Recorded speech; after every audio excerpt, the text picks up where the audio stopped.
जैसे ही वो रास्ते से गुजरते हैं, दीवारें हिलने लगती हैं और पत्थर गिरने लगते हैं, जिससे एक भयानक रॉक स्लाइड हो जाता है। जूलिया तुरंत अपने बच्चों को साइड में धक्का देती है और खुद भी पीछे हट जाती है ताकि कुचली न जाए। अब एक पत्थर की दीवार उनके बीच आ गई है। जूलिया बच्चों से कहती है कि वो बिना उसके आगे बढ़ जाए, लेकिन कैसी मना करती है और जोर देती है कि उसकी माँ को चढ़ने की कोशिश करनी चाहिए। बहुत बहस होती है और चिल्लाने के बाद जूलिया वादा करती है कि वो बाद में अपने बच्चों को ढूंढ लेगी। मजबूर होकर कैसी अपने भाई को खींचकर आगे ले जाती है।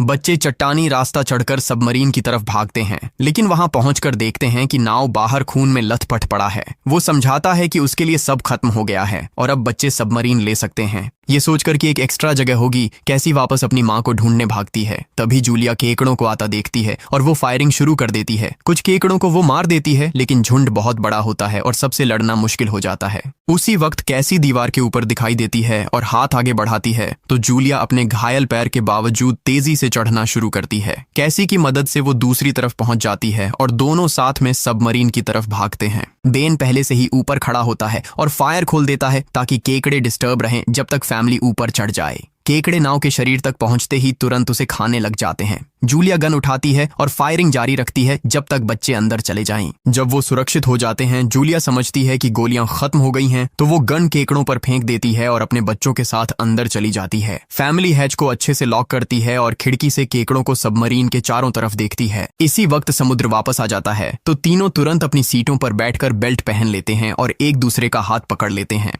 तेज लहरें सबमरीन को जोर जोर से इधर उधर फेंकना शुरू कर देती हैं, जिससे जूलिया को पूरी जर्नी के विजन दिखने लगते हैं और कैसी उल्टी कर देती है। जल्दी ही वो हाई पिच आवाज वापस आती है और फैमिली बेहोश हो जाती है।